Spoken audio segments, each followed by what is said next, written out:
to Lovin' the Time of Hydra, the Agents of S.H.I.E.L.D. 10th Anniversary podcast. If you're joining us live, we're recording a little early this week, but if you're listening in podcast form, it's October 20th, and we're taking it back to 10 years ago. On that date, the number one song was still The Hills by The Weeknd, and the top movie at the domestic box office was still The Martian.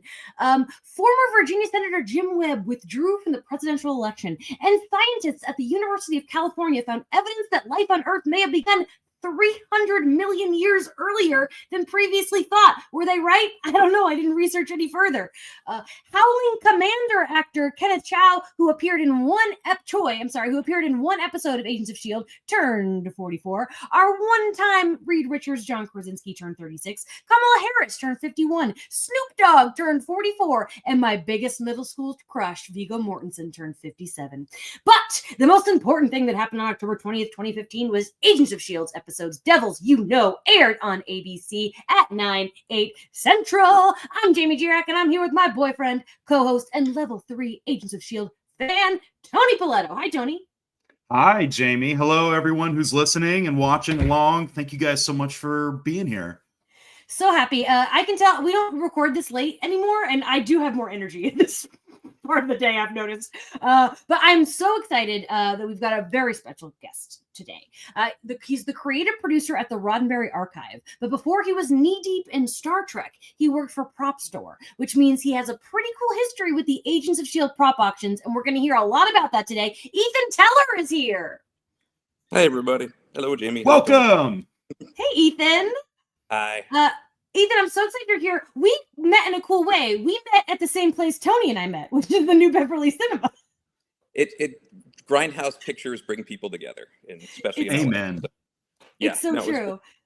But I'd been a fan of the podcast since before that, so I just have to recognize you and say and I didn't know I was going to be a guest. I just came and said I was a fan. So there you go. I think it was also your anniversary. Yes, it was. That was the anniversary of the day we met. And that was, well, you told me what you did, and I was like, you have to come on the podcast. I don't care if you want to. You have to come on the podcast. What a cool job. So tell us a little bit about it. Okay, let's backtrack. Tell us about your Agents of S.H.I.E.L.D. history in general. Were you watching it the whole time, and then you got involved in this auction? Give us a little history lesson. Yes. To summarize my freelance life as quickly as possible, I was sort of a creative consultant on the X-Men movies originally, where I was basically like the nerd who hung out on set and let them know that they were doing things that would make fans mad and sort of step in and, like, Cyclops wouldn't do that and that kind of thing, just to make the writers' lives more difficult. And then I went from there to like advertising stuff. So I worked on the Marvel Netflix shows for a couple of those. I worked on Daredevil and the Defenders. So Prop Store brought me on originally to write about the auction they were doing for those shows.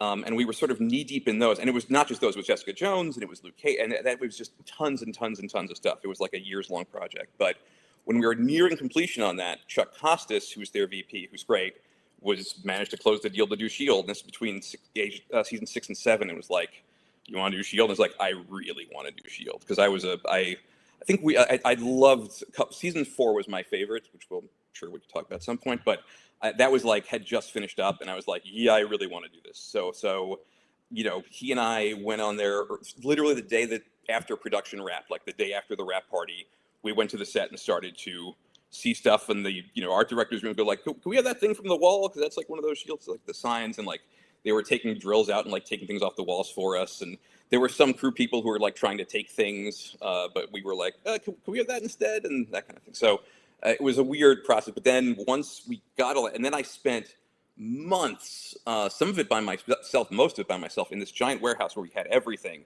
where I was just opening up wardrobe boxes and looking through prop boxes and just everything that I thought we could turn into like 550 lots of stuff is what we were doing. So, and we, people would come by once every week or so and just check in on me and make sure I was getting food and water and that kind of thing. Like You're fully in like Coulson suit, just like what? Yeah, no, I don't know what this is. I brought this from home. So yes, it was great like that. Actually, I should say the one thing I did keep, which was gifted to me by the network people, so it's fine, is they made these S.H.I.E.L.D. I brought this. They have these S.H.I.E.L.D. like Under Armour shirts that go underneath their stuff, but you can see the sleeve has that on. So that's rad. I use this to this day as a workout shirt. So that's like the one thing I was able to keep, because they everything that was Shield branded that we couldn't sell had to be taken by them, and most of it got destroyed because like they aren't allowed to reproduce it and that kind of thing. So, and this was never actually used on camera. It's like still had the tag on it because they made it for that. So, but yeah, it was very fun. Oh, that's heartbreaking to hear that it was destroyed. That I am curious because we have this. There's a new lot now, and you're not working on this current auction. I believe like you've talked to them, you've maybe lent a hand. Where's all that stuff been? Is it in a warehouse somewhere?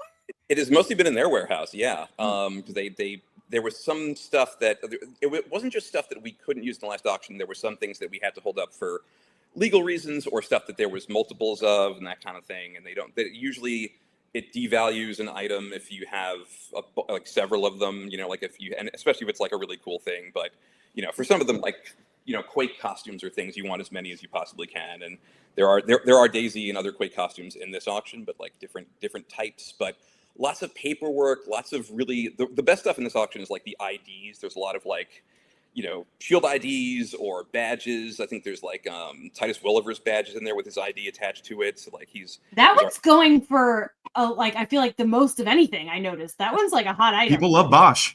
Yeah, and those badges were really cool, and like things like that are displayable. Lots of like paperwork stuff, that kind of thing. Like I think the other one was mostly for like collectors who collect a lot of props and costumes from all sorts of things, and this one feels like it's specifically for Shield fans still, because there's just so many Easter eggs sort of thrown throughout, and like newspaper, like with Daisy on them, that kind of thing. So it's really cool stuff. I have stuff saved myself that I'm going to be buying. So yeah, I know I want to say what item I want to get, but I don't want anyone to maybe somebody hates me and they want to steal it from me. No. So I'm not going to say, but I do want to shout out our listener Jeremy because he's a huge collector and he has some awesome stuff that he has brought to us at cons to show us. And I'm sorry, brought to you. I sometimes have to scuttle away. Go sit in a damn corner while Jamie gushes about props with our friend Jeremy, and then they're like, okay, you can come back. It doesn't change. I met Jeremy at LA Comic Con, your panel, like last year, I think, and very willing to show off they made two of this one thing that Tony I will not bring up, but they made two of them. We sold one, he has the other, and it's awesome. It's pretty. I know what you're talking about. Yeah, you know what I'm talking about. So because we're talking about the episode Devils You Know today, is there anything specifically you remember from this episode that's been sold? Well, there's a couple of things that are cool. I mean, like the best stuff in this is we have a lot of Coulson's set deck from like his office is in this auction. So like there's like a little, if you look in this episode, you can see him well. There's a collection of like Shield badges throughout history that's like next to his. It's by the window, and that's in this. His little like the miniaturized Lola car is in this, which is on his desk. I don't remember if the bus model that's on his desk is on there. But like lots of paperwork things that the axe that he cut his hand off with, I think might be in this one. I know it's in the last one, but it is really sharp. But my favorite thing that is in this, which is not in this auction, but that I can talk about all day, is the containment pod unit, because that's just. I have stories about that thing, so it's we got it. We tried to sell it. It's a really big thing, so people didn't take it. But then I was sort of offered it for a low price, and it was a pretty big argument with my wife on whether or not I could have it. And other people wanted to say you could just turn it into like an Airbnb. Like people would. It was big enough to sleep in, and I used it like sort of as my office at Prop Store. Like I would take calls in there. I drank a cactus cooler in it once, which is a fairly rad. It was like a place to hang out for me. It's a gorgeous thing. It's just really big. So big. The person who eventually wound up buying it, I know for a fact, took it to Burning Man, and that's all. That's the last I saw of it. So it might still be there. So that's really kind of like that. Yeah. That's amazing. I will say I did initially bid on that Lola, but it hiked up too quick. I was like, there's no way. I got like, as Alice in the comments said, this month is a great month for Agents of S.H.I.E.L.D. fans who have money. Because New York Comic Con, the prop store, like us, you got to be careful. So last week's episode, there was like a special shirt, and I feel like you have a story about that shirt. Is that true?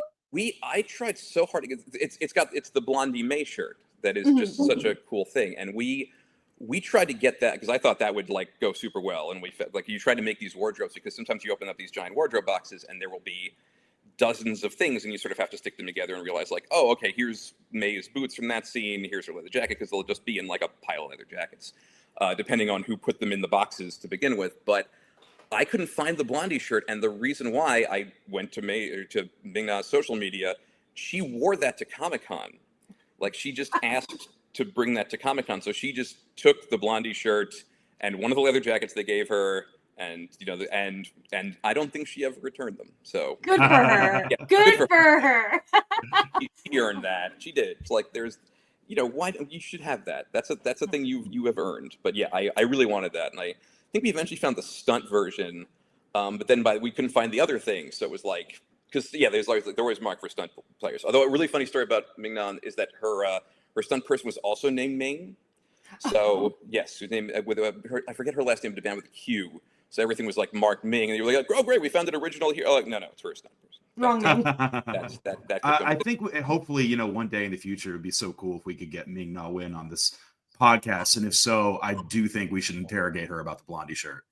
Yeah, that's a good idea. It's been like a really brilliant way of getting that thing out of like the wardrobe area, because like security can be, for Disney shows especially, you're very tight, and it's like, oh, I need to bring that for a show. I'll drop it back at some point, and then. Mm-hmm. And people, I like when actors take stuff because people like hearing about it. And I remember there's a good one, but it's a person we haven't met yet, so I don't talk about it. But also, I'd like to point out that right behind Tony is a season 4 set piece that I was gifted. That was in an episode. So I did a little something myself. It's just cool to have things. Yeah, the most interesting, like, sort of, I think it's kind of heartwarming.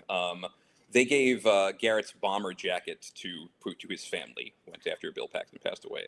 That's really nice. Yeah, which I thought was a really nice thing, because then that was, and I asked where it was because I thought that was such a cool item, because it has like the Shield branded bomber jacket, and I was like, what happened to that? And they were like, well, we gave that to. So I'm like, yeah, can't argue that one. That's you absolutely have that. Like. I can be like, oh, that's great. Can we have it back? Is that no? That'd be terrible. So it's the right thing. I love that. Lovely. I love Bill Paxton. So of course, Bill Paxton. That was one that I was so excited for. That surprise for Tony, Bill Paxton being on the show. That was nice.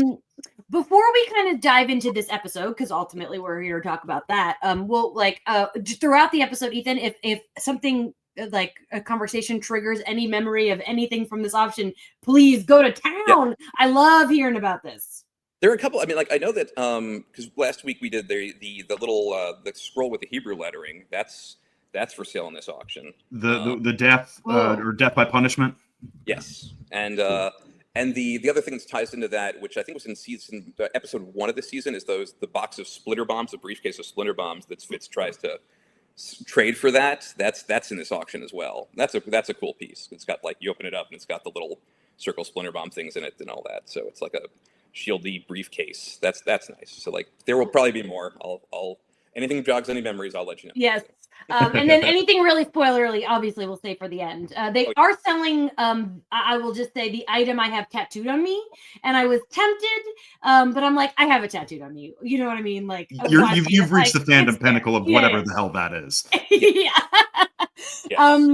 I want to just say hello to the audience. We've got a pop in chat today. Thanks for everyone who's joining us at this weird random time on Thursday. Tony, Maria, and I all are going to a wedding this weekend. So, that's what happens. I have some big news though that I'm excited to share with you. I'm sharing this early today, but I'm not putting it on social media until Monday when this episode gets released. So you live listeners are getting the early scoop. Our next episode is going to be 4,722 hours. It'll be on Monday, October 27th at 10 a.m. Pacific time. It will feature the episode's writer, Craig Titley, and wait for it, Elizabeth Henstridge is coming on the podcast. Woo woo! This is obviously very exciting, a huge get for us. I want to say two things. First, her joining has been completely facilitated by Craig. So we want a big shout out and thank you to Craig. But also, if Elizabeth doesn't show up, we're blaming Craig because he's the one in contact with her. And you guys should blame Craig as well. Everyone who's listening or watching, definitely slide into those DMs and admonish him if it doesn't go. Right now, we're praising. He's a hero. Craig. No, I trust Craig. What a good guy. We saw him in person recently, and he rocks. So I'm so excited. I also just want to, like any fandom, I feel like that episode weirdly does have some haters, even though I think it's the top 3 of the whole series. But I just feel like, keep in mind, Elizabeth will be looking in the comments. Let's keep the chat nice because we want her to maybe come back and tell all of her friends to come back. So just, something to keep in mind. We are still 5 years away from the episode she directed, but I really want her to come on the podcast for that episode. But anyway, really excited. The chat's excited. This is the perfect episode for her to come on, and we're excited to have Craig back because he rules. Ethan, have you like doing this? Have you met the cast?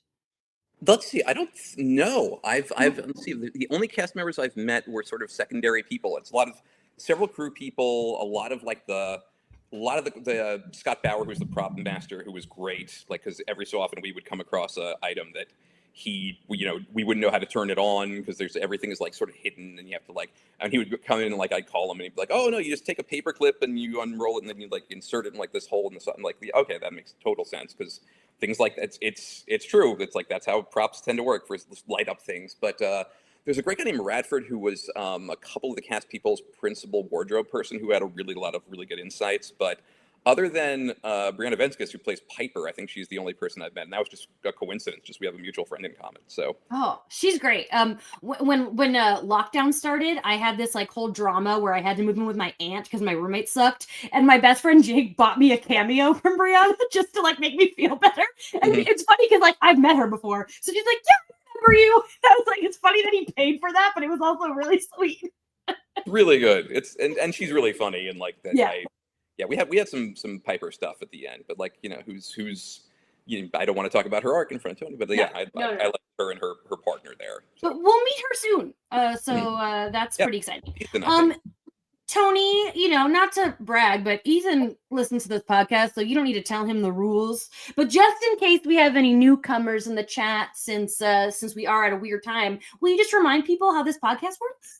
Totally. Yeah. No spoilers. If you're going to say something spoilery, write spoiler alert in the comments. That helps protect people like me. Hopefully we get people who are watching and experiencing the show for the first time and treating the podcast as a compendium. So yeah, spoiler alert. Otherwise producer Maria will stab you with a knife she made herself. It's true. We all know it to be true. All right, we're talking today about Devils You Know. This was directed by Ron Underwood, who previously did A Fractured House in season 2. He also directed Tremors and City Slickers, which is pretty cool. Excuse me. Sorry about that. Cool guy. He does one more of the series, and I'm like, how do we get him on the pod? And then I just talked to him about Jack Palance. That's my goal. The episode was directed by every time he's written by so many episodes, but every time I see his name, I panic. Paul Zabzewski. Well done. Thank you. Sounded good. Well, practiced. He wrote the episode. He wrote so many of our favorites, food being the one that we always love to bring up. The whole cast is here again. Ethan, what are your thoughts of this episode? How do you feel about this one? What was it like revisiting it? It was really fun to look at this one again. I remember it sort of got a little bit of recurring characters from season 2, from the end of the Afterlife stuff. So it's a little bit of post-Inhuman stuff. It's ramping up the Lash stuff, which is what this is mainly about, and it's got a lot of Rosalind, who I'm a big fan of as well. So it's a good one. Tony, how'd you feel about this one? I dug it a lot. The fact that we're not doing our next episode until October 27th is fucking murder, because I've just even last episode, I was like, I need to know what's going on. So this was good though. Good action, good drama. This tightrope walk that Coulson is doing, helping facilitate the ATSU, is that correct? ATCU. See, it just sounds like a community college. I gave DJ shit for it.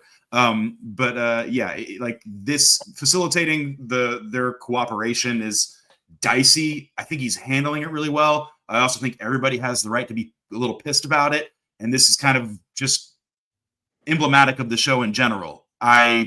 Nobody's wrong for resisting this, but it's creating some tension. I'm concerned about how this is going to continue to stack up. Although I do still want Coulson and Roslyn to have sex with each other, even more now than last episode, because I'm just really, really into this. Like, we're negotiating, but it's all like, honestly, there could have been like sexual innuendo subtitles that would have played beautifully, given the way they're acting at each other is just, I love it. Yeah, they're pretty hot. They're really hot. And I posted today on our Instagram, like, are you shipping it? And anyone who pressed no, I was like, that's crazy. Like, why would you want to? Even if they're not, like, I didn't say, are they endgame? I said, are we shipping it? And that's different. I think they're great. And maybe they are endgame. Who knows? I don't. I like this episode, I'll say, but like, it's one that doesn't really, in the scheme of things, like really stand out. It's very much a progressing the story forward kind of an episode instead of like any, like, doesn't have big standout moments for me. But it is it's like the episode before the episode. So that's kind of thing. Like, you know that it's coming. And I hope we didn't overhype it, Tony, but I know I'm not worried. We didn't. Okay, good. It leads up very much. Like, it's like that last scene, which we'll get to, I'm sure. But it's, if ever there was been a scene, it's just like, I swear next week we're going to do this. Like, that's the bit that's going to do that. Yeah. So. Mm-hmm. Do you remember this like in real time? Like, do you remember where you were 10 years ago? Oh God. Let's see. I mean, I was watching the show a lot. I eventually got like a couple of meetings about potentially working on it, which I didn't do, but I hold no ill will. And that was in season 4.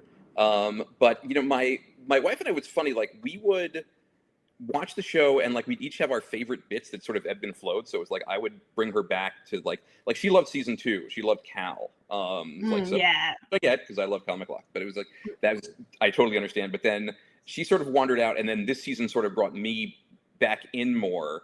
And then for 4, we were just like totally all in for that. And then it became like very appointment television-y for the last bit, especially by season 7. That's like kind of how I had to watch the episodes that I was writing about at the time, because we could not see the things early. So they would tell us, they would spoil the things and like let us know what happened, but we, had to actually watch the things as they were going, go like, oh, good, I'm glad I wrote more about that, because that's important, that kind of thing. Wow, so, you're like a reverse me. They would tell you what happened. Yes, I got these things summarized, like they were, because there's, you pick up a prop and you're like, what is this? And they would sort of be like, oh, that's this character happens this thing, and then you like, oh, I get you. So this is important, and then I would put it in. I'd be so mad. Yeah. Also, I was on the sets before I saw the episode, so I was like, well, I guess we all come to this place, that kind of. So yeah, without. I have to assume when you were on sets, you weren't allowed to like take pictures. No. I believe I was told specifically I was not allowed to do that, and I think I did. But yeah, that was the years of working for Marvel stuff. Like, I had a couple incidents where crew people would take photos of me with like actors from the movie, like the X-Men, and they'd be like, "We'll text this to you opening day." Okay, that's nice. They did. Yeah. So it was always very well done. So yeah, I think my social media is still a picture of me with Apocalypse from X-Men Apocalypse. So word, because I love Oscar Isaac, and like it's who doesn't? So. Yeah. That's all. He's like, this is not a podcast about that movie, because no, it's not. Whole different thing. We have our own blue characters to talk about at some point. Yeah, we do. Exactly. Yes, So the episode starts with these two kind of younger Inhumans cooking dinner, and then Alicia shows up. My first question is, Tony, did you remember her when you saw her? Not until she started doing the multiplying thing. Okay. Once I realized, what? Oh, it's the multiplying lady from the first one. Were the other two characters at Afterlife as well? I didn't recognize them. They were not. No, we didn't see them. They're meant to have been like, but we had not seen them before. Yeah, got it. From the actual cast that showed up then. Alicia's, by the way, a really amazing stunt person. She's like, that's her day job is she does some acting, but like she's like all the MCU stuff. I think she was Black Widow's stunt double in the most things. Like, she's amazing. Sick. So, she's on my list as someone I'd love to have on the pod. I have that. She's like a second half on my list of somebody I'd like to reach out to. She's somebody who, I'm just going to say it, I wish was in the show more. And I felt that at the time. Like, I think they underutilized her in a way that's frustrating because she's cool. What a cool idea for a character. Yeah. Okay, this is when Lash knocks down the door, and I have to say that Tony laughed very hard when that happened. Okay, I don't think Lash is funny. I think Lash is really cool, but like it was just so sudden, and I was like, "Oh fuck!" Like he's just so hulking and scary looking. But like they were also just having this conversation of like, "Oh, is this about the weird email?" And they're like, "What weird email?" And then there's like something at the door. And I'm like, oh, it's the ATCU, like, gonna come bust in and like capture. Nope, it's Lash. And he's just like, just stalking through. I was like, oh God. So it just made me laugh, the suddenness of it, because it was just this really kind of innocuous domestic setting. And then he's just there. Like, it got me. Giant 7-foot-tall predator-esque monster comes in the room. And yeah. Yeah. Because everyone else has like elicit a subtle enough reaction. powers. There's like the guy's levitating, and they're all like sort of, you know, normal-ish powers, where something go right. Then we have like I think it's funny when Bobby and Colton are like pretending to be cops. Like, yeah, get in there quick. And then I feel like both of you as movie guys are gonna have opinions on this, because I thought it was funny when Mac tried to quote Jaws and Daisy didn't get it, but then he's like, that was 20 years before you were born. I did the math. We all know Daisy's birthday. It was 13 years before she was born when that movie came out. But I also feel like Jaws is so universal. Age doesn't really matter. Not on that one. Everyone knows Jaws. Mm-hmm. That felt like it might have been like, because Ron Underwood has done so many good monster movie sort of things, like I thought like that might have been like the thing he threw in there, but maybe not, probably not. But it's like I just thought there's monster cred from the guy who does Tremors. So I just want to say Tremors rules. In case our audience has never watched that film. Also, I love City Slickers, but I feel like if you're a fan of Agents of S.H.I.E.L.D., you probably really dig Tremors. Yeah. Tremors kicks ass. Yeah.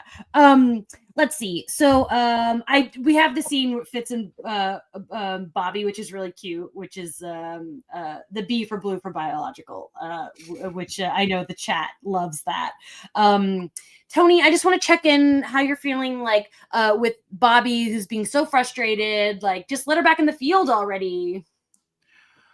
I don't know, man. Like she's okay. So like she was talking earlier after she was running on the treadmill, and later when Simmons comes in to talk with her, and I really appreciate that the extent of her injuries and the extent of the recovery necessary is leaning more realism than most superhero comic booky things. She was like, yeah, I'm missing a significant portion of my lung, and I had to have like 3 surgeries on my knee or whatever. I'm like, so yeah, no, she's in physical therapy. I agree that she shouldn't be in the field. Coulson clearly has enough resources to go into the field without her. I understand she wants to. I want her to as well. Coulson wants her to as well. But we need to get her well so that she would be okay in the field. I get where she's coming from. Where I do think it gets a little dicey, this is later in the episode, is him not telling her what they're doing. It's you know, they're gearing up. They're getting on the bus, or not the bus, the new plane. I forget what it's called. They're getting out the door, and then she has that look with Coulson. I was like, oh, that's shitty. She should have been informed. Agreed. Ethan, do you have feelings about, like, are you a Bobby fan? What's going on in your head watching this? Oh yeah. Yeah. Well, she was one of the characters, because I like a lot of people who are watching the show, it's fun when the like MCU from the comic characters show up, and I thought she was great. Like, I was a West Coast Avengers fan growing up, like the John Byrne era stuff. So I was like, this is someone I want more of, and has not appeared in any of the movies. So it was great to see her, and really well. Like the Bill Hargate who made that costume, like the full on one. I mean, the first one with like just the battle staff and like that red coat, like the crimson one that she sort of shows up in the first time. Mm-hmm. I was like, oh, this is great, and I think she's really well played. But yeah, but I really like that they actually made her, like Tony was saying, this recovery is taking a while, and that is, you know, adds a level of realism to the, you know, a world where there are superheroes who just like, you know, heal immediately and that kind of thing, and they're back in action, after sustaining serious injuries. They're like, yeah, that'll take a while. Like that came. I mean, we saw that. That was real bad. So. Yeah, it was bad. That was a human woman that happened to, and like there's nothing supercharged about her. She's yeah. Okay, so we get to Ward, and he makes the level 7 joke, which is fun because that's a reference to the pilot. But him referring to himself as the director, he's making the Hydra people call him the director, makes me sick. I'm like, you are such a bitch. You're a little bitch. He is a little bitch. We don't like Ward. I don't know. It all makes sense. This is all consistent writing. He sucks. They're really leaning into it. I do not know. I'm one of the fun things about, because I don't do well at predictions or anything, but I'm just trying to imagine this Jagoff continuing to be in this show, and how this is going to evolve. Because I remember into season 1, beginning of season 2, I'm like, I'm curious to see how Ward gets redeemed, and I've pretty much thrown that out at this point. Like, I don't see that as a reasonable thing. He is so narcissistic and deluded. Yeah, I'm done with Ward. The amount of time spent, even more so in this episode than most, of people just sitting around talking shit about Ward is pleasant and warranted, and right. And yeah, like we all agree that guy sucks. So. Gemma has her therapy session with Andrew, and I think really powerful is when she's talking about wanting strawberries the whole time she was gone, and then she finally eats one, and it's not what she imagined. Like, I think, like, we always have that conversation. Like, if you're stranded on desert island, what's the first thing you do when you get home? Are you taking a shower? Are you taking a nap? Are you eating food? Like that, classic kind of a thing. And the idea of coming home and things not tasting right is like really dark. Yeah, it's sad. She should be allowed to have that fulfillment. So it sucks that she doesn't get it. Mm-hmm. And Ethan, I feel like, she says, she's like, oh, she gave up hope while she was there. That whole thing. I'm just teeing you up to praise Elizabeth's performance here is what I'm doing. She's great in this. She's great next week. She was, but there's a lot of, when they're not making fun of Ward, rightfully so, there's a lot of discussion of trauma in this episode, in a kind of an interesting way, and about how it relates to the people around each other. And there's the way Fitz is handling Simmons' trauma, and the way that Hunter is handling Bobby's trauma, and the way that there's a lot of that going on, and May handling it, her own, in a really sort of stoic May sort of way, and sort of it creates a fun thing where, I like that Coulson, I think it's the next scene, so I can go into that, but Coulson is not that worried about May's problems in a way that because he just knows that she can handle it in a way, and it's not he's dealing with other things, I think, too. So you're welcome back. You're gonna if you do that yourself. Exactly. But I do respect, though, that he offers. He's like, I'll get rid of Andrew. You're more important than Andrew. And I like that whole thing, because we also learn here that Andrew not only left her, he ghosted her. Yeah, that was surprising. And we still don't know all the details on that. And I'm interested to know all the details on that. But I do think that Coulson has, kind of what you're saying, Ethan, has come to rely on her absence of emotion. It's been a very reliable part of his team, and part of what he does and the decisions he makes. So that's a little dicey too. Mm-hmm. I like that line he's got about he lost his right hand and then he lost his other hand. It's a nice line. Yeah, 100%. I also love the moment where she says no tie, and he says, I'm getting used to it. He can't tie a tie anymore, which is really sad. But when she says you look better without it, I think that that's just a sweet thing to say. But I also think she's right, because we all know that I've said it before. I taught Greg what Zaddy meant, because I kept calling him Zaddy on the internet. And when he's wearing the little missing a button here and no tie, I do agree. I do think he looks good. Yep. So I agree. Just putting it out there. It's a good look. It's a cool look.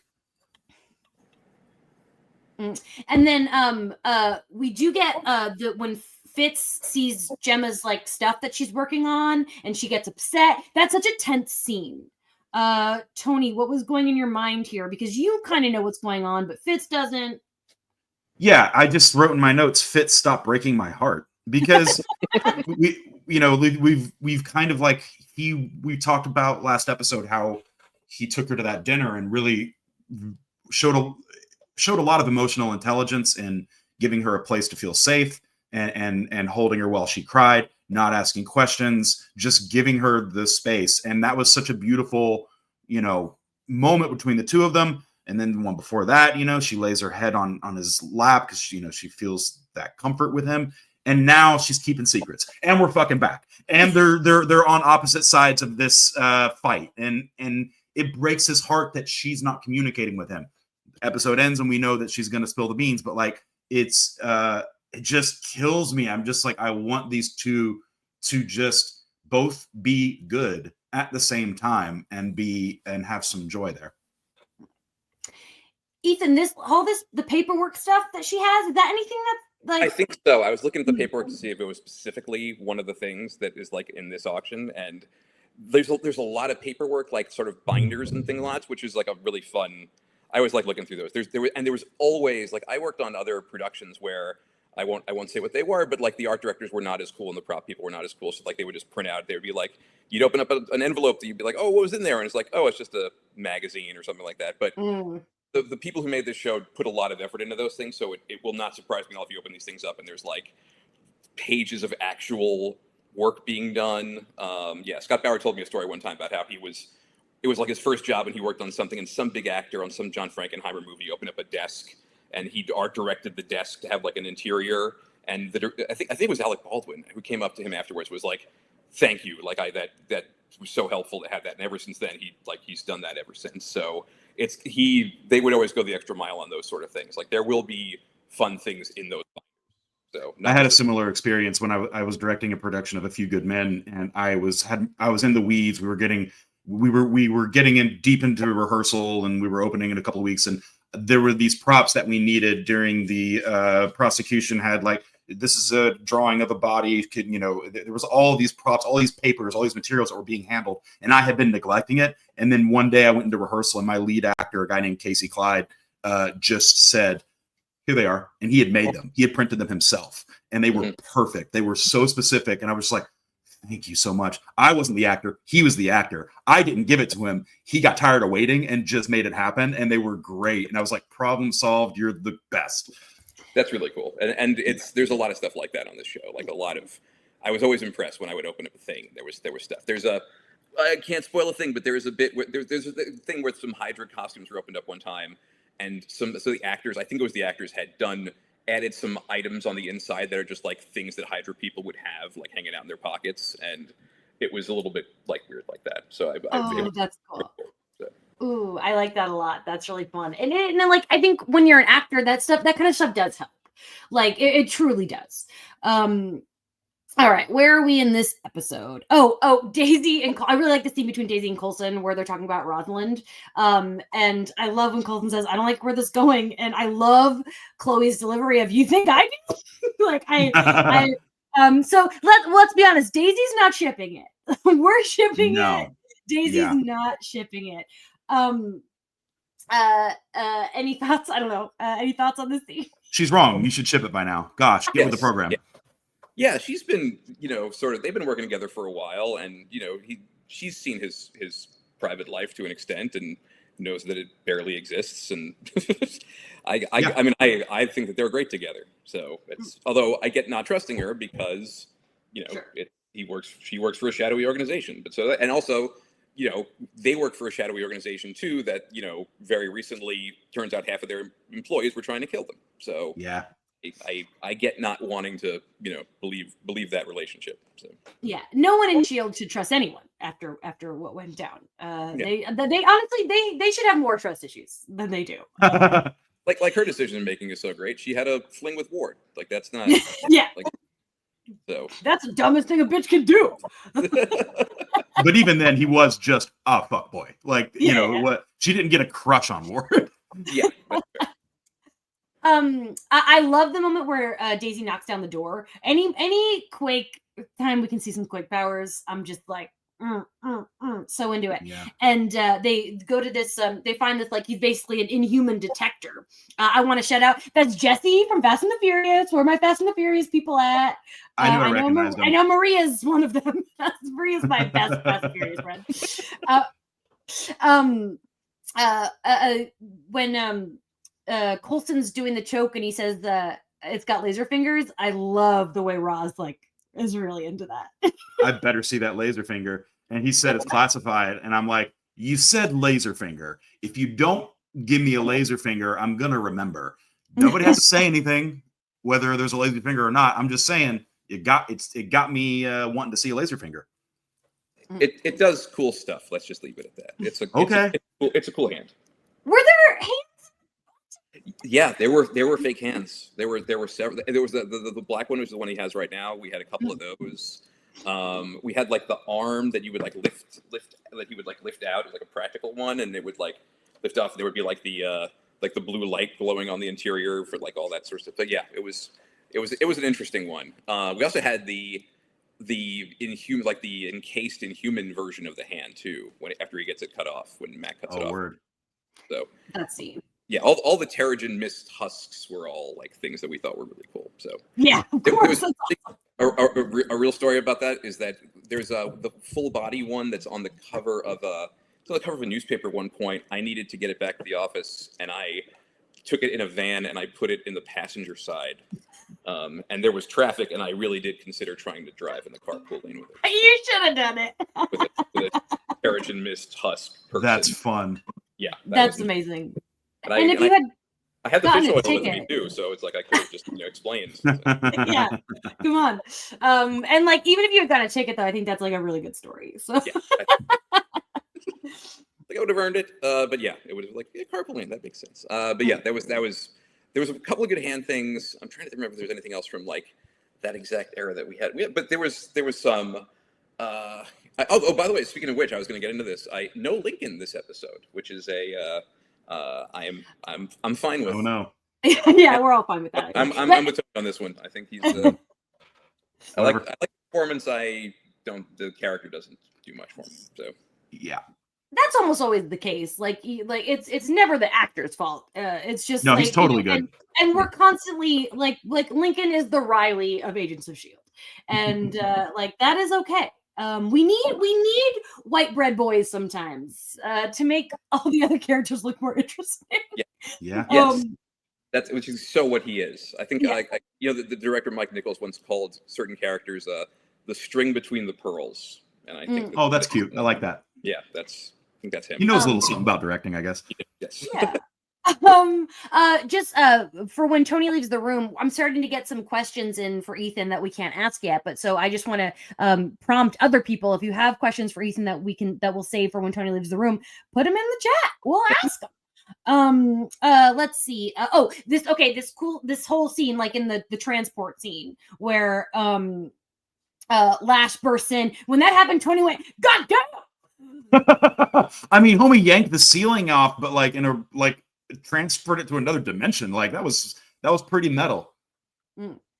I thought I really liked that bit because I think it's a little bit funny how the hole that he left in the Inhuman fugitive apartment looks like it was made in a cartoon, and so it looked almost like one step above like just being Lash shaped and like an outline. Yes.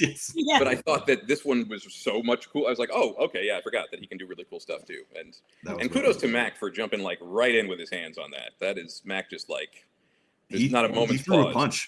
Yeah. If anyone can like go toe to toe with a giant monster, it's definitely Mac. Well, any non-powered person, I should say. I put in my notes like Lash is pretty cool.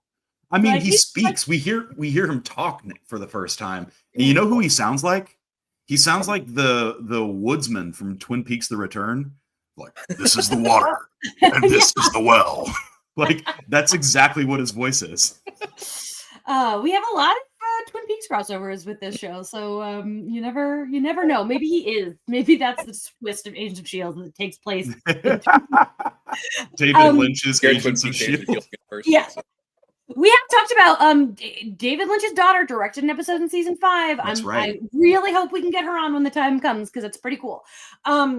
So there's a moment where Daisy and Mac are in the hospital, and Daisy's like, he could be anybody, and then Roz comes in. So do you think that Roz is Lash, or is that too obvious, Tony? I think that's too obvious. I think I was writing in my. Did we see Lash transform into the shape of a person? In like a shadow, yeah. Like okay, I was probably writing in the notepad or something because I didn't see that, but that is interesting. I like that, dramatically tension. I like that. Not knowing who he could be. Mm-hmm. Yeah. I'd ask you for theories, but why would I? That's a waste of everybody's time. It's that dopey henchman she's always with, I guess. I don't know. That was that hand to God. That was like a theory that a good friend of mine had back when this was running for the first time. That was like, yeah. So and maybe it was 100% true. So there you go. Yeah. So I can't. Someone called it very early. So it's Gemma. Come on, we all know it. Let's see. Okay, then we have this whole showdown with Ward, Hunter, May. I have some issues with this scene. First of all, what was Hunter's plan here? He's working his way up to the ranks only to get recognized immediately by Ward. So I don't really understand what the end game was here. I also think it's really shitty that Hunter's doing all this for Bobby, but then when May's ex-husband is in danger, Hunter doesn't. I love Hunter, but I'm really pissed at him in this episode. Ethan, you go first. You tell me your thoughts, and then Tony, I want your thoughts. Yeah, his plan is that there's no plan.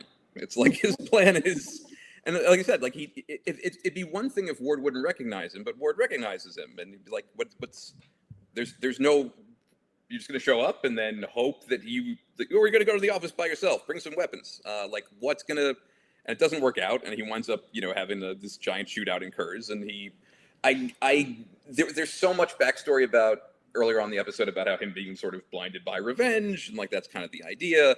But still, a guy with that much tactical know-how would probably have something to do other than standing there with a Britpop tracksuit and lunging for a gun that he doesn't have on him. It's just even if they'd have done something where he'd managed to sneak a piece of shield tech into the trunk of that car they throw him in, there's some level of strategy, or would have made it a little bit more understandable. He's got some level of plan here, but no, nothing. Just jumping up and then a shootout in a warehouse. So it's and like you said, he may really sort of get sold down the river when it's this isn't about your ex-significant other. This is about when May is it's Andrew. May gave a really rare emotional moment to Hunter, and he was like, "Fuck you! I gotta kill this guy." Tony, what did you think about this whole thing? Yeah, no, I agree. But one of the things I did like about what happened, just from a storytelling point of view, is that the undercover thing is fucking over. Same thing with Baby Strucker in the next scene. Undercover, over. Or in the intercut scene. I'm like, okay, cool. You infiltrated the university, Baby Strucker, and now you're going to it was me. I'm bad guy. So I'm like, that's all right, took care of that. That's no longer a plot. And then Hunter's undercover thing, no longer a plot. We're just moving along. So I'm fine with that. I'm fine with abandoning it. I think my biggest thing is that I kind of wanted May, when Ward threatened her with Andrew, I kind of wanted her to be like, no, fuck you. I'm not taking that bait. And then just gone in there and done her best. I would have liked it if she made that call of just, I refuse to be manipulated this way. However, I don't like that it was Hunter just going off the handle, shoot more gun at guy, because that was ineffective. He shot him in the back. So I like seeing Ward get shot, but not a good plan. Now I do suspect that May is going to be a little angry about this. Oh, she looked pissed. Applauded when Ward got shot. I was curious about that. He did. Yeah. Don't know what I have in my notes. Tony literally said, "Where is it?" Tony said, "Yeah, fuck you." When Ward got shot. That sounds like something I'd say about Ward. Yeah. Yep. Yeah. I love when Tony just gives absent-minded commentary. He doesn't know he's doing it because it gives him more fun. But the other thing about that though is the thing that I just saw it. I wrote this down. Ward gets shot in the back. He's out the window, gets in the back of the truck. And then Hunter goes to the window. He has a submachine gun. And he's going, pop, pop, pop. And I'm like, dude, unload that thing. Just rain fire on that pickup truck. That's just, I have to suspend disbelief for that one. But that was like, shoot at him. Like, really shoot him. Fair. The market blows up. Is Andrew okay? What's going on, Tony? Oh, I kind of thought he was dead. But I guess since we didn't see him die, he's not dead. I'll go with that. Right. All I know is May's going to be angry. Yeah. Mm-hmm. You certainly don't see his face, but you see you see part of him. So yeah. The number one TV rule: if you don't fully see someone die, they're probably not dead. But maybe he is. Maybe Blair Underwood was busy. It's a very convincing argument. That's you might have a good point there, Jamie. Yes, like it's like the Izzy in season 2, where you're like, oh great, we got a great new character. Oh nope, never mind. So. Yeah. Yep. Ethan, I feel like scenes like this where it's like a whole market. I don't know in this case of like like, are they filming on location or is it all built? Like where do those like boxes of soap go? Like you got any of those potato chips? You got any of those? That'd be cool. That was believe me, we had Ben Deary beer. We had a lot of Ben Deary beer and a lot of everything that's made. This is not. I'm not spoiling a major thing, but there's like Colson has an affinity for burgers, so the thing coming up, and there's like those were all made, and we sold those, so like the special burger company. I forget what it's called, like the name of the fake chain. But I know that the one Easter egg I know about this is it was built on a set, and it's called like Aaron's Market because Aaron was one of the art directors, so they just named the market after him. So like that, which is there's a lot. This show. The people who are making this were throwing in a lot of Easter eggs and things. There's whole planets named after crew people coming up at certain points. So it's like, it's cool like that. But yeah, there's bits like that. Like art directors like to throw in those sort of things because they're fun to depict, and like often people will take them home when they're done. So. Yeah, I saw that fact on IMDb, but now I'm gun shy about IMDb facts because when Gary was on last week, he debunked one of the facts from last week's episode. Yeah, so I'm like, now I'm nervous to share IMDb facts. That one, is easy to check because it's like person's name, but like still if you haven't, I don't know why someone would be listening to this episode who didn't listen to last week's, but if you somehow missed it, Gary was such a good guest, so check that out. All right, post-credit scene, Fitz comes to see Gemma with some tea, blah blah blah, and she's like, I need your help, it's time I told you the truth. What can you say? It's coming. It's happening. I have feelings. Okay, Tony, what are your feelings? Well, I just don't. They haven't explained yet to me how she got sustenance on a wind-torn desert world. I don't think she was there for 3 months. I don't think time was time. Oh, okay. I really don't think so. And also, there's something in this, and this could just be me inferring too much or reading into, or I could just be dead wrong, but like there's something, she's feeling guilt about something that I feel like we don't know. I feel like in her performance, I am detecting guilt about this mysterious thing. And it could just be, feeling guilty for making people worry about her. But like, it just there's something really dark in what's going on with her that I don't know yet. So anyway, these are just my feelings before we go in. Okay, like that. Yeah, very good. Ethan, before we kick Tony out, is there anything about this episode that we didn't talk about that you wanted to mention? Let's see here. I mean, I have my because I watch a lot. I know who my MVP is. Okay, great. Yeah, he knows how the pod goes. Let's go. If it's either yours, I apologize, but it's the co-champions of Coulson and oh my God, why am I blanking on her name? Rosalind. Yes, because they're so great together. They're just so like I really like that combination, and I think it was about time that he got a romantic love interest, and I think that they've given him someone worthy of his snark. So. Mm-hmm.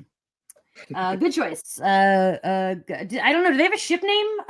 Chat. Is there a Roz Coulson ship name? There's got to be an official one. Let me know because I'm sure somebody here knows. Tony, do you have an MVP?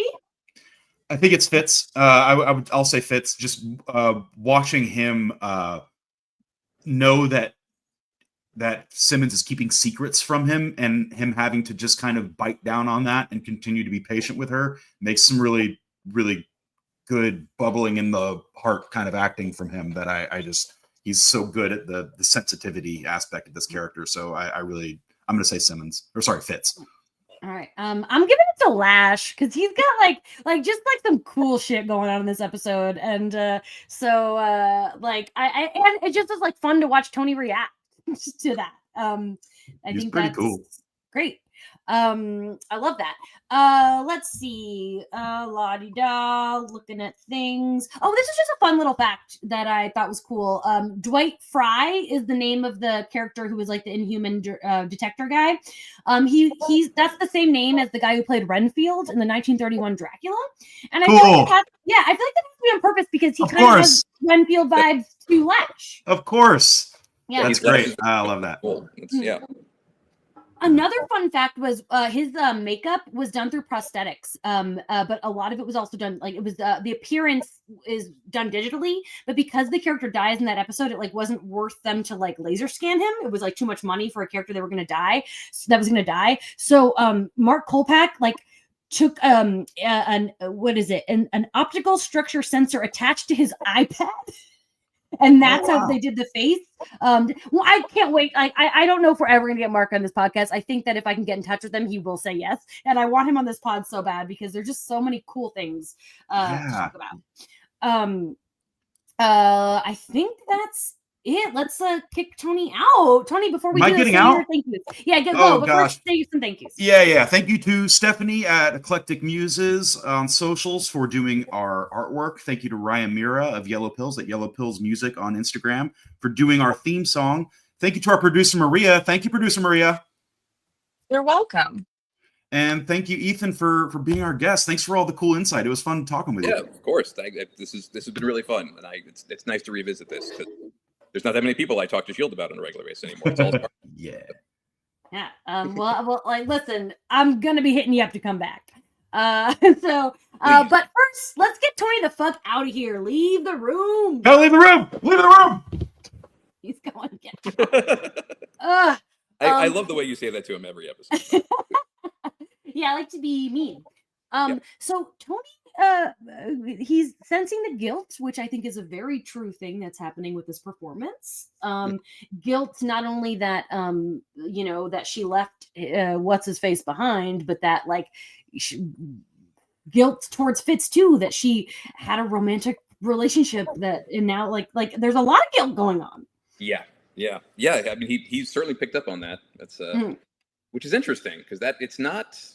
I don't think it's going exactly where he thinks it's going, but it's not going where a lot of people thought it was going. But exactly. And I know some hardcore shippers I think don't maybe like that, but I love it because of course, what else are you gonna do trapped on for 4,722 hours? Yeah.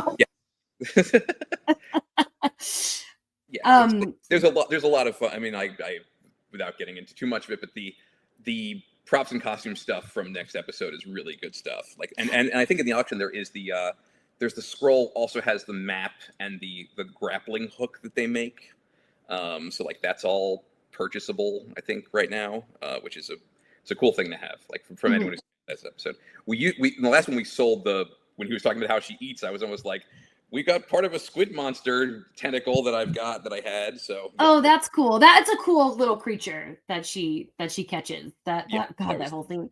You had mentioned there was a lot to say about that episode. So if you have time, tell me. The most interesting thing about that episode is, and it goes into now and it goes into season 6, if I'm not mistaken, which is that. So the level of art direction they had with the wardrobes, because as she is there for all those hours, they made I think it was 8 different costume change variants where it's like after she tears part of the sleeve and after she like, you know, switches to it, the pants get different and like all that kind of stuff. So like they made a whole bunch of them and I had to like build those all out individually based on like they all had numbers on the interior and like, oh, it's like look 7. Okay, so I got to switch this out and put these things in. But they bring it back for season 6 when she's what they called Id Simmons in Fitz's head.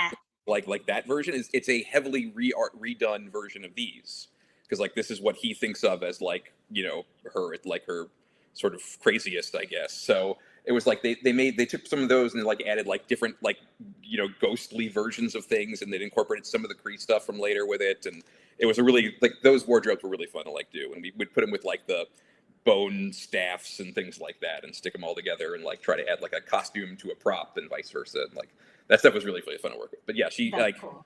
You could tell by the amount of sand and like dried sand and mud in the wardrobe how much effort she put into that episode. So like there were so many of those things where like that's not art directed, that's her like crawling out of a puddle they built in the middle of, where was it again?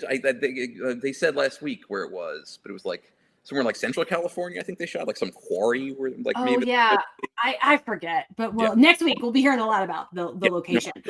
Reminder, if you have questions for Ethan, drop them in the chat. I don't remember who, but somebody earlier wanted your opinion on Deke, my personal favorite character of the series. If there is one thing that I wish I could have taken from it, it's anything Deke Squad. That's my favorite thing. That is my favorite episode of the series. I just love everything about it. So it's that guy, because we were writing about the show having not seen season 7, and Radford, the art director, sort of explained, he was like, well, Deke basically becomes Buckaroo Banzai in this episode. And I was like, what? And I was like, well, this was a year before it aired. And I was like, I have my new favorite episode and it's not going to be out for a year. And I was so excited about it. And yeah, we had so many things. But yeah, no, I loved it. I love when he first shows up. There was like a couple of things from like his Walkman was a thing that I thought was going to be like play a little bit more of an integral part of his like stuff, because in season 7 he's got a Walkman, because I thought there was a Star-Lord reference, because Deke is sort of like if you ordered Star-Lord off of like wish.com, like that sort of the Temu Star-Lord. Yes, and I mean that in like the best way. Like he's like Miera. He's also like just about my favorite character, so I totally get it. But yeah, I love all of his stuff. Although I will say the number one prop that I would have liked if I could have had anything was because we're talking about Mac, was the shotgun axe, which they made a couple of, and I believe that's another one that I think the actor wound up with at least one of those. I think I've heard that before too, and like good for Henry, he deserves it. Exactly. Going back to Deke Squad real quick, because that's one of my top 5 favorite episodes as well. Tony loves Chopping Mall, and I'm so excited, and I want us to do. We're 5 years away from this, but I'm debating. And I have 5 years to think about it, but like I want to do a Chopping Mall Patreon episode, and I don't know if we do it before or after that episode. I can't decide, and I've told Tony that there was like a Chopping Mall kind of episode, but he's gonna forget by the time we get to that. Yeah, I have told people like they fight the Chopping Mall rope, the Killbots from Chopping Mall. Apparently the people who made Chopping Mall were not happy about the level of. I saw that. I remember that, because I was like, I for some reason I knew about it before the episode aired. Like, I don't know if I interviewed somebody, or I knew to watch Chopping Mall ahead of time, which enhanced the experience by a lot. Oh, yeah. And then of course, like UN Twins are fans or friends of the show. They've been on the pod before. Love those guys. So great. Somebody asked me to ask you, which I don't think you would have this exact answer, but maybe we can mold it into something you can answer, which is, what do you think was the hardest prop to make, and that eventually that they could keep? Because I bet you some of the difficult stuff like just disintegrated immediately. Yeah. The prop that I know, like we were hinting at the Darkhold earlier, and I know the Darkhold prop was a lot of work was put into that. I know, like, because the pages were made out of vellum, which is like, because they couldn't be paper because of the way that it's supposed to look sort of ancient. And the one that we had the pages inserted from the storybook that Simmons and Fitz are reading through. It's like that the boy who thought he could travel through time. Is that what it's called? They put a lot of work into like reinserting those pages and making all that. I know the containment pod spent months on the containment pod. It was a sturdy piece of prop. Like they did a lot of stuff with that thing, and it had all these little compartments you could open up, and like things on the outside you'd like press a button and you could like pull levers and all that, and stuff, a lot of which you don't actually see in the show, but like there was so much of that stuff going on in that thing. So I know that was a lot of effort. And the other thing that I know took a lot more effort than you'd think, and they kept breaking, were Daisy's power regulator gauntlets on her costume. Like she has those wrist gauntlets that she uses once she gets her like full on powers. I know those were like designed in a way, they look great, but like they apparently broke a lot. So interesting. Yeah. What a good question. I'm so sorry I forgot who asked it in the comments. The comments move so fast. That is good question. I feel like I had another thing I was gonna say and forgot what it was. So I'm just gonna, like, as a big Shield fan, just who's your favorite character? I mean, Deke is way up there. Hmm. Yeah, it's hard not to say Deke because he comes in and it's like it adds such like a live wire nature to the show that was not there. And I like Yo-Yo a lot, who isn't here yet, but like she was so great. soon. We're so close. Yeah, that's right. That's coming up soon. Can't wait. But yeah, I love Koning just because I Patton Oswalt's like one of my all-time favorites, and I when he keeps coming back and back is like when like 20s Koning shows up in season 7, I was just so thrilled, and I knew that was going to happen relatively early because I saw that wardrobe early on, like when I went to the set. I think it's one of the first things I saw on a rail was him. So I was like, oh, they bring back there's like Koning from the 30s. I knew they were doing time travel, but I didn't know much of the other stuff. So that was great. I love that the current auction has like a framed picture of him, which is I thought about it. I was like, what a funny thing to have. It's a framed picture of him, and it comes with like 20 badges of like various shapes and sizes. So I thought, like, because that's his thing. He loves those badges. Yeah, they're important. Amazing. Before we let you go, is there anything else that you wanna throw out there, share, whether it's about the auctions, about Shield in general? Yeah, I really liked working on that auction. It was like so much fun to do, to be by myself in that warehouse with all that stuff for so long. That was just like going through it all and like picking out the things, because it was I feel like I should, if I send you a photo of it, you should put it on like the social, like what the warehouse looked like. It was just a place with nothing but all these treasures, but like finding it was going through these things, and like it wouldn't. Sometimes you just like find a like, oh, this should be in here. Oh, the best thing. Okay, I will tell the best thing was finding an item that I was explicitly told was not there, which was Simmons' wedding costume. Oh. Yeah, which they were like, that was they told me, I was like, because I made a list of like, they were like, write down the things like the absolute must-haves, and I had like their Fitz and Simmons wedding costumes, and they were like, we rented both of those, they're not going to be in there.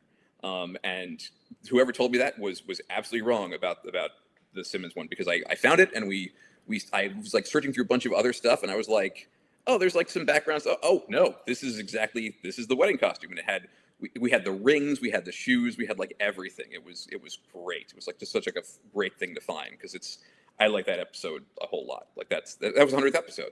And that's important. That one's special to me because that's when I got to do the panel with the whole cast. So I had such love for the 100th episode.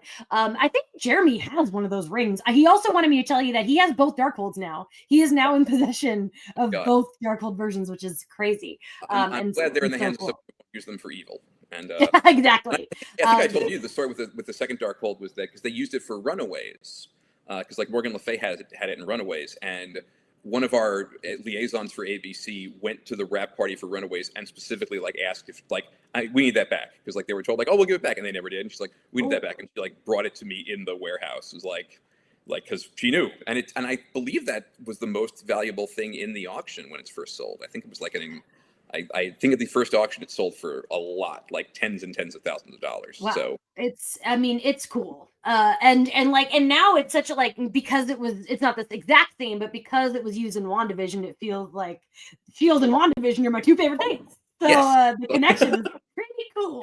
There was a Darkhold comic. There was like a full-on Darkhold comic in like the late 90s, I think it was, and it was like a macabre tales sort of thing, but all like tales from the Darkhold, which is so cool. So yeah, I liked all the sort of Midnight Suns era Marvel stuff as well. This is where all my comic nerdism started, and then I've managed to turn it into actual vocation. So I'm very happy. Isn't that awesome? Like, oh my gosh. Like, yes, that makes me happy for you. Look what you're doing. So we're all crushing it. Well, no, I need a full-time job. If anyone's hiring, keep me in mind. Ethan, thank you so much. This is so great. I'm so glad that we ran into each other in the real world, and it brought us to having you on the pod because you shared some awesome things, and we'll have to have you on again because you're like, I feel like you're just a well of. We hate the word "well" on this show because it's triggering thoughts of Ward, but even still. Some people love Ward. There was one guy when the another really quick one, sorry, but like when we were, because the auction happened during the pandemic, we weren't allowed to set up a big display room where the public could come. But people would organize, like they would arrange times, and I would Zoom with them with the items and like sort of take them through step by step. And there was one guy, all he wanted was Ward stuff. He wanted Hive costumes, he wanted Ward jackets, like everything. And I was like, big Ward fan. He's like, yeah, man, that guy's the best. I'm like, all right, so that. He's like, there are Ward fans. So. Yeah, you're either describing a gay man or a Nazi. Yes. I was like, really, and I almost said, I was like, how do you do like? Because there was one I interviewed who was like from Colombia, and I am part Colombian as well. So I was like, are you a big Yo-Yo fan? She's like, no, I like Daisy. I'm like, not really, because Yo-Yo's from. All right, fine. All right. It is funny. All the gay men that have been on this pod have all said the same thing, which is that they love Ward, which respect. I can't imagine why. So. Thank you again, Ethan. This has been so much fun. Everyone in the chat is saying thank you. They had a great time listening, and appreciate you coming at this weird time. And again, thanks to the live chat. We will be back live October 27th with Craig and Elizabeth to talk 4,722 hours. Cannot wait. Everyone have a great weekend or a great week or whenever you're listening to this day. Life. We'll see you soon.